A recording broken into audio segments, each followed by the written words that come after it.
एक लड़की को देखा तो ऐसा लगा। एपिसोड 17। मेलियर डेमन। डॉक्टर अग्रवाल ने कार्ड पर नाम पढ़ा, doctor Amrita Raichura. ID card देखकर डॉक्टर अग्रवाल सरप्राइज हो गए। उन्हें अनिका की ढकी हुई आंखें दिख रही थीं। बाकी सर से लेकर पांव तक अनिका पीपीई किट से ढकी हुई थी। डॉक्टर अग्रवाल ने तुरंत ही अपना इंट्रोडक्शन देते हुए अपना हाथ मिलाने के लिए आगे बढ़ाई। अनिका ने बिना कुछ कहे उन्हें नमस्ते करते हुए अपने हाथ जोड़ दिए। डॉक्टर अग्रवाल अनिका की इस बात से इम्प्रेस होते हुए कहने लगे, वेल ऑफ कोर्स आप ऑपरेट करने जा रही हैं। I must say you are a very alert doctor and that is why you are the best. It is an honour to have you in our hospital. यह कहते हुए doctor Agarwal ने प्रीति का इंट्रोडक्शन करवाया। By the way she is Preeti. Doctor Anika ने फिर से नमस्ते करते हुए अपने हाथ जोड़ लिए। अनिका ने थोड़ी भारी आवाज निकालकर डॉक्टर अग्रवाल से कहा, कैन वी गो इन। इस बात पर डॉक्टर अग्रवाल ने तुरंत जवाब दरवाजा खोलते हुए कहा, please come in, it's an honour to have you here. Anika के अंदर जाने के बाद डॉक्टर अग्रवाल ने प्रीति से ऑपरेशन थिएटर के वेटिंग एरिया में रुकने का इशारा किया। डॉक्टर अग्रवाल अनिका के पीछे अंदर चले गए। अंदर आते ही अनिका ने देखा कि ऑपरेटिंग रूम में ठीक बीचों बीच ज्योति बुआ को ऑपरेटिंग टेबल पर लिटाया गया था। उनकी आंखें बंद थीं और चेहरा काफ़ी उतर चुका था। ऐसा लग रहा था काफ़ी दिनों से ज्योति बुआ को होश नहीं आया था। एनेस्थेटिस्ट डॉक्टर प्रकाश, दो नर्सेज, दो ऑपरेटिंग असिस्टेंट और अंडर स्टडी कामिनी बुआ के आसपास खड़े थे। डॉक्टर अग्रवाल अनिका को इनके पास ले गए। डॉक्टर अग्रवाल ने इंट्रोडक्शन करवाया। डॉक्टर अग्रवाल बिल्कुल धीमी आवाज में बोले, so doctors and colleagues, she is today's ही head of surgery doctor Amrita Raichura. सारे डॉक्टर ने ऑपरेटिंग थिएटर में साइलेंस का रूल फॉलो करते हुए अपना सिर हिलाकर अनिका को ग्रीट किया, मगर कामनी ने अपना मास्क हटाकर अपना इंट्रोडक्शन दिया। Hello doctor, I am a great fan of you ma'am, I have a selfie with you.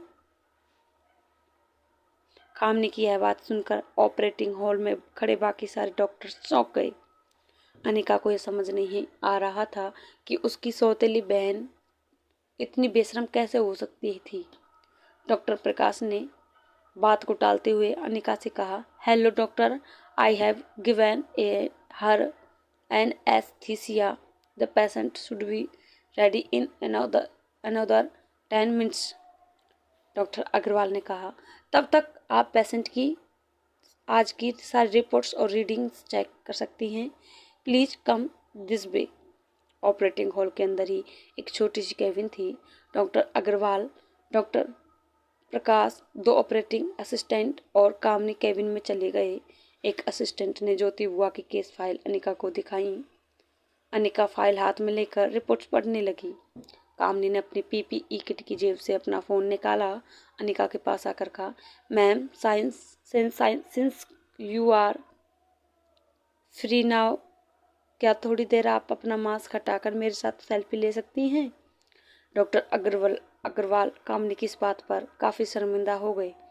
बात को संभालते हुए वो अनिका से कहने लगे, well doctor Amrita, she is Kamini, a very bright student from second year. Actually patient की ये नीस है, इसी ने आपको मेल करके हम बुलाया है। अनिका ने अग्रवाल की इस बात पर फाइल बंद करके टेबल पर रख दी।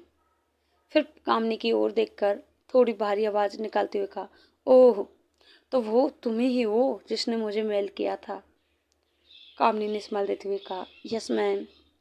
अनिका ने उसे और एक सवाल पूछा, तुम्हें मेरा मेल आईडी कहाँ से मिला। इस सवाल पर कामनी हड़बड़ाने लगी। डॉक्टर अग्रवाल समझ नहीं पा रहे थे कि आखिर डॉक्टर अमृता ऐसा सवाल क्यों कर रही थी। अनिका ने फिर से जोर देते हुए पूछा, बताओ तुम्हें मेरा मेल आईडी कहाँ से मिला? कामनी अब अटक अटक कर बोलने लगी, वह मुझे एक फ्रेंड से आपका मेल आईडी मिला। अनिका अब कामनी को झूठा साबित करने का मौका देख चुकी थी। उसने आगे सवाल पूछा, फ्रेंड से मिला? ठीक है, मुझे बताओ मेरा मेल आईडी क्या है? कामनी ने कभी सपने में भी नहीं सोचा होगा कि डॉक्टर अमृता उससे ऐसा कोई सवाल करेगी। डॉक्टर अग्रवाल ने सेंस कर लिया था कि कहीं कोई गड़बड़ है, इसलिए इतनी बड़ी डॉक्टर ऐसी इंक्वायरी कर रही थी। डॉक्टर अग्रवाल ने बीच में इंटरफेयर करते हुए अनिका से पूछा, doctor Amrita, anything I need to know about this? तभी अनिका डॉक्टर अग्रवाल की तरफ मुड़ी। आप अपनी भारी आवाज़ निकालते हुए अनिका बोली, मुझे जिसने मेल किया था उसका नाम अनिका था। फिर कामनी की तरफ मुड़कर अनिका ने पूछा, तुमने अपना नाम क्या बताया? कैबिन में मौजूद सारे लोग अनिका की यह बात सुनकर शौक हो गई। डॉक्टर अग्रवाल के सामने कामनी का इतना बड़ा झूठ सामने आ गया था। डॉक्टर अग्रवाल ने कामनी से पूछा, Kamini, what kind of behaviour is this? तुमने हमसे झूठ बोला? मैंने तुम्हें सिर्फ इसलिए डॉक्टर अमृता को असिस्ट करने का मौका दिया था क्योंकि तुमने कहा था कि तुम ही ने उन्हें बुलाया है। सच kind of conduct want not be tolerated in this hospital. Leave the operating hall immediately. Report to me in my office at 11 a.m. tomorrow morning. Hospital staff और बाकी डॉक्टर्स के सामने कामनी की बहुत बड़ी इंसल्ट हुई थी। उसका मुंह सम की वजह से बिल्कुल सूख चुका था। तभी डॉक्टर अग्रवाल ने अपने हाथ से बाहर के रास्ते की ओर इशारा किया। डॉक्टर अग्रवाल ने कामनी को दबी हुई आवाज में कहा, just get out of here. Kamini की आंखों से आंसू निकलने लगे और वह सैंडल की आवाज़ करते हुए दौड़कर ऑपरेटिंग हॉल के बाहर चली गई। डॉक्टर अग्रवाल ने केबिन में रखा पानी का जग उठाया। ग्लास में पानी भरते हुए डॉक्टर अमृता से कहा, I am really sorry for such kind of negligence. Doctor Agarwal अपनी मुट्ठी टेबल पर मारते हुए बोले, आई न्यू इट। क्यों? वो लड़की अनिका सच कह रही थी, मगर समहाउ मैंने उसकी बात पर भरोसा नहीं किया। यह कहते हुए डॉक्टर अग्रवाल ने पानी का गिलास अनिका की ओर बढ़ा दिया। पानी पीने के लिए अनिका को अपने चेहरे से पीपीई कवर और सर्जिकल मास्क हटाना पड़ता। अनिका ने डॉक्टर अग्रवाल को इशारा करते अपनी भारी आवाज़ में कहा, thank you doctor, think the patient would be ready now. Anika और बाकी डॉक्टर्स केबिन से निकलकर ऑपरेटिंग टेबल के पास गए। नर्स ने ऑपरेटिंग टेबल के ऊपर वाली लाइट ऑन कर दी। जैसे ही अनिका को ज्योति बुआ का चेहरा देखा, उसकी आंखों में आंसू आ गए। वह एक सेकंड के लिए भूल गई कि उसके आसपास कौन है। उसने अपना हाथ ज्योति बुआ के माथे पर रखा और उनके कानों के पास आकर कहा, जब जागोगे तब बिल्कुल ठीक हो जाएंगी। I promise. कहा जाता है कि मेडिकल प्रोफेशन में डॉक्टर को पेशेंट के लिए इमोशनल नहीं होना चाहिए, इससे उसकी ट्रीटमेंट पर असर पड़ता है। और यहाँ तो सवाल था ब्रेन सर्जरी का।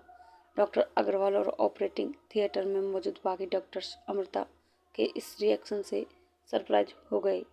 Hotel paradise international, presidential suite 2401। बच्चों की अदला बदली हो चुकी थी। आर्यन की विश थी कि वह कुछ और वक्त अनिका के साथ गुजारे और रिया चाहती थी कि वह थोड़ा और वक्त रोहित के साथ बिताए। रोहित के सामने आते ही रिया को आर्यन की वह बात याद आने लगी जो रोहित ने कल शाम उससे कही थी कि वह अनिका से दूर रहे। अनिका उन्हें कोई नुकसान पहुंचाना चाहती है। यह सोचकर रिया की आंखें लाल हो गई। वो अपनी बड़ी बड़ी आंखों से अपने होठों को दबाती हुई रोहित को देखते ही जा रही थी। पिछले आधे घंटे से रोहित और सनी यह समझने की कोशिश कर रहे थे कि आखिर रोहित से ऐसी क्या गलती हो गई थी जो आर्यन उस पर इतना गुस्सा था। सनी ने रोहित को समझा दिया कि वह अब आर्यन पर गुस्सा ना करे। इस सिचुएशन को बहुत ही शांति से हैंडल करना होगा। रोहित और सनी आर्यन को तरह तरह के खिलौने से मनाने की कोशिश कर रहे थे। सनी ने रिया के हाथ में एक बड़ा सा एरोप्लेन दिया जो रिमोट से उड़ता था। रिया ने वह एरोप्लेन जोर से जमीन पर फेंक कर तोड़ दिया और कहा, यह कैसे बकवास खिलौने हैं?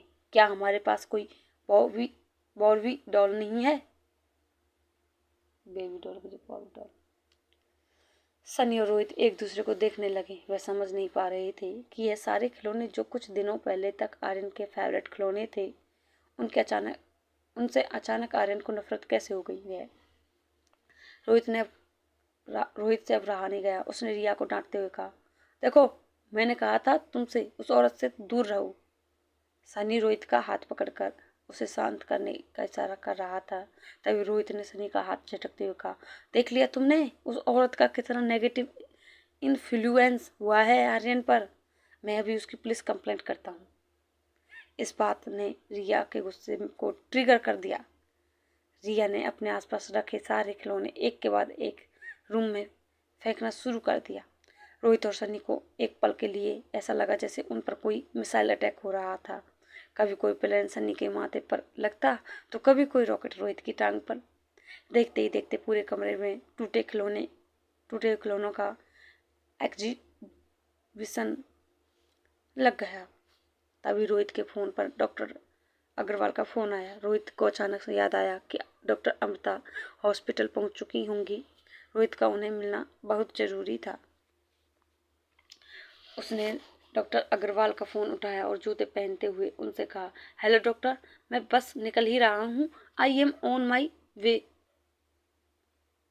डॉक्टर, क्या डॉक्टर अमृता पहुँच गई हैं? डॉक्टर अग्रवाल ने कहा, यस यस, अभी अभी मैं ऑपरेशन थिएटर से निकला हूँ। इट्स ए कॉम्प्लिकेटेड सर्जरी, कम से कम 4 से 5 घंटे लगने वाले हैं। तब तक तुम आ जाओ। मैं अभी अभी ऑपरेशन थिएटर से निकलकर अपनी कैबिन में आया हूँ। पहले मेरे पास आ जाओ, हम साथ बैठकर चाय पीएंगे और फिर तुम्हें मिलवा दूंगा। फ़ोन काटने से पहले डॉक्टर अग्रवाल ने रोहित से कहा, हेलो रोहित, एक मिनट, मैंने वहाँ डॉक्टर श्रुति को आर्यन की काउंसलिंग के लिए भेजा था। क्या वह पहुँच गई? रोहित ने घड़ी की ओर देखकर कहा, नहीं, यहाँ तो नहीं आई। आपने कितने बजे की अपॉइंटमेंट फिक्स की थी? डॉक्टर अग्रवाल थोड़ी थकी आवाज़ में बोले, आई एम सो सॉरी, दरअसल आज हॉस्पिटल में इतना काम था, मैं तुम्हें बताना ही भूल गया कि मैंने डॉक्टर श्रुति को कहा था कि आज शाम 5 बजे आर्यन की काउंसलिंग करें। वह पहुंचने वाली होंगी। रोहित थोड़ा कंफ्यूज हो गया। उसने डॉक्टर अग्रवाल से कहा, मगर डॉक्टर, मैं तो अभी अभी हॉस्पिटल आने के लिए निकल रहा था। थोड़ी देर सोचकर रोहित ने डॉक्टर अग्रवाल से कहा, कोई बात नहीं, डॉक्टर यहाँ सनी हैं, वह डॉक्टर श्रुति को अटेंड कर लेगा, डोंट वरी। यह कहते हुए रोहित ने फोन काटा। बाहर जाने के लिए स्वीट का मेन डोर खोला। रोहित दरवाजा खोलते ही चौंक गया। उसके सामने एक 26 से 27 साल की बेहद खूबसूरत लड़की खड़ी हुई थी। Black formal pants, black sandal, white shirt के ऊपर ब्लैक ब्लेजर में वह लड़की काफ़ी एलिगेंट लग रही थी। उस लड़की ने पतली मगर बेहद मीठी आवाज़ में रोहित से पूछा, is this mister Rohit Marwah? Rohit ने अपना हाथ आगे बढ़ाते हुए कहा, yes, and you would be doctor Shruti? Shruti ने स्माइल करते हुए रोहित से कहा, नाइस गैस। रोहित ने एक जेंटलमैन की तरह श्रुति को अंदर आने का इशारा किया और कहा, वेल, आई एम सॉरी, मेरी एक दूसरी अपॉइंटमेंट है तो I will have to rush. Doctor Agarwal मुझे बताना भूल गए कि आप आने वाली हैं, वरना मैंने अपनी मीटिंग पोस्टपोन कर दी होती। श्रुति ने बहुत ही पोलाइटली जवाब दिया, no problem mister Marwah, I can handle the little one on my own. Shruti को देखकर सनी की आंखें चौड़ी हो गई थीं। ऐसा लग रहा था जैसे श्रुति को देखकर उसे पहले नज़र का प्यार हो गया था। सनी एक पुतले की तरह श्रुति को देखकर फ्रीज हो गया था। श्रुति की नज़र सनी पर पड़ी। वह सनी के पास आई और उसके गालों पर हाथ फेरने लगी। सनी के मन में गिटार बजने लगी। श्रुति सनी के गाल सहलाकर बोली, मिस्टर रोहित, यह है आर्यन, देखने से तो काफ़ी समझदार लगता है। श्रुति ने अपना हाथ आगे बढ़ाते हुए सनी से कहा, hi, I am Shruti, will you be my friend? Sunny ने बिना देर किए श्रुति से हाथ मिला लिया और अपना सर हिलाते हुए कहने लगा, yes of course, it will be my pleasure. Rohit बीच में आकर श्रुति से कहने लगा, doctor, actually he is Sunny, my cousin. Aryan तो अंदर बेडरूम में है, वह सिर्फ 6 साल का है। Normally he is very polite and obedient, लेकिन पिछले कुछ दिनों से बहुत अजीब बिहेव करने लगा है। मुझे ऐसा लगता है उस पर किसी का इन्फ्लुएंस हो रहा है। He has been ब्रेनवॉश्ड। श्रुति ने इस बात का मुस्कुराकर जवाब दिया। 6 साल के बच्चे का मन एक ब्लैक बोर्ड की तरह होता है। उस पर जब चाहो कुछ लिख दो, जब चाहो मिटा दो। अगर उसके मन में कोई बुरी बात इन्फ्लुएंस होगी तो मैं उसे मिटा दूंगी, और अगर कोई अच्छी इंप्रेशन हुई तो उसका फ्यूचर में उसे फ़ायदा ही होगा। I will handle it, don't worry mister Marwah. Shruti का कॉन्फिडेंस देखकर रोहित को यह भरोसा था कि श्रुति आर्यन की ट्रीटमेंट ठीक से कर पाएगी। उसने श्रुति को बाय कहते हुए कहा, आपको किसी भी चीज़ की ज़रूरत हो तो सनी से कह दीजिएगा। I am sorry, I have to leave. यह कहकर रोहित हॉस्पिटल जाने के लिए निकल गया। जब से श्रुति आई थी, सनी की नज़र एक सेकंड के लिए भी श्रुति से नहीं हटी थी। श्रुति ने जब मुड़कर देखा तो सनी ठीक उसके सामने खड़ा हुआ था। सनी बिना पल के झपकाए बस श्रुति को देखे ही जा रहा था। श्रुति थोड़ा ऑकवर्ड फील करते हुए सनी से बोली, excuse me, may I know, मैं आर्यन से कहाँ मिल सकती हूँ? सनी जैसे ही फिर से होश में आया, वो वैसे ही सर पर हाथ मारते हुए बोला, श्योर श्योर, दिस वे, यह बेडरूम आर्यन का है। श्रुति आर्यन के रूम में एंटर हुई और अपने पीछे दरवाज़ा बंद कर लिया। उसने रूम में चारों ओर जब नजरें घुमाई तो देखा पूरा रूम बिखरा पड़ा था। सारे खिलौने टूटकर यहाँ वहाँ बिखरे हुए थे। श्रुति ने देखा रूम के ठीक बीचों बीच एक बिन बैग पर अपने घुटनों के बीच मुंह छिपाकर एक बच्चा बैठा हुआ था। श्रुति बीन बैग के पास चलकर आई, अपने घुटनों पर बैठकर बिल्कुल धीमी आवाज में बोली, हाय, आई एम श्रुति। यह कहकर श्रुति ने बच्चे की तरफ अपना हाथ बढ़ा दिया। रिया अचानक श्रुति को अपने कमरे में देखकर थोड़ी हैरान हो गई। उसने अपना हाथ आगे बढ़ाते हुए श्रुति से हैंडशेक किया और कहा, हाय, आई एम रिया। यदि आपको हमारा एपिसोड अच्छा लगे और कहानी